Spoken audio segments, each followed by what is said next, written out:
Welcome guys, today, we're diving deep into the mind-bending thriller that kept us on the edge of our seats, The Call, 2020. If you've seen this movie, you know just how intense and mind-twisting the narrative can be, and if you haven't, well, you're in for a treat.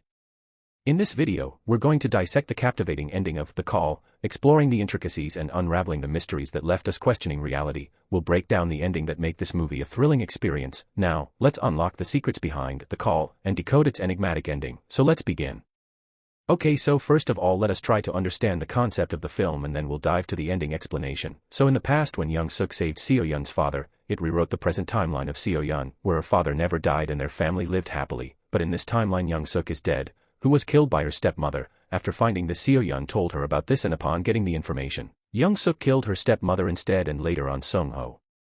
As he discovered her stepmother's body, which rewrote the timeline again, and in this one, Young-suk was alive but her stepmother and Sung-ho were dead. And of course it hurted Seo-yeon and she told her about this and also that she went to jail for that. Young-suk asked about the evidence the police found and Seo-yeon hung up the phone and didn't pick up her call for a while, which Young-suk didn't like, and she killed her father and picked her younger self as hostage, which again rewrote the timeline where now Seo-yeon's father was dead, and after she provided the evidence it rewrote the timeline again. And in this one it was shown that Young-suk went on to become a serial killer, and she kept the bodies hidden in the fridges of her house, and Seo-yeon finds herself in the same house as her. As she goes outside, Seo-yeon goes upstairs to find the phone, and upon finding it, she calls and her mother pick it as she there to find her younger self with a cop. Seo-yeon warns her and tell to leave the house, but before she could do anything, Young-suk attacks them and kills the officer first. Then we see a thrilling battle between her mother and younger Young-suk and Seo-yeon and older Young-suk, where in the end her mother kills Young-suk, or what we thought initially. Then it rewrotes the timeline once again, and in this Young-suk is dead. Young-suk's stepmother was dead, Seo-yeon's father is dead, Sung-ho was dead, and Seo-yeon and her mother was alive, but as I said, what we thought was initially, and then comes on a twist in the end, where we see Young-suk being alive, Seo-yeon's mother fading away, and in the end present Seo-yeon being the hostage. So what was all this? So let me explain. In the end it was shown that when Seo-yeon's mother and Young-suk falled on the floor, Young-suk survived it and she killed her mother, and held Seo-yeon as hostage for 20 years, and by the time she was unconscious it created a timeline where Seo-yeon and her mother were living happily, but when she woke up that timeline ended, and this is very stupid.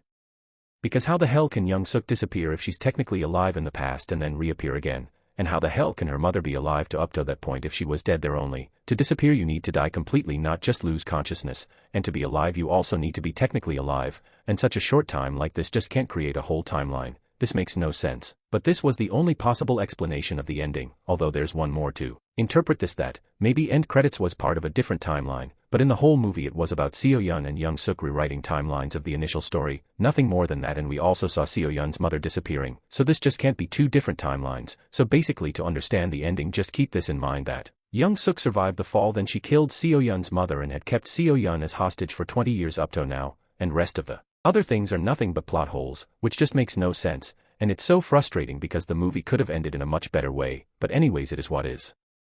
So everyone, this was the complete explanation of ending of the film, The Call. Hope you've understood it. As of now I'll meet you in my next video, with another interesting topic. Till then, goodbye.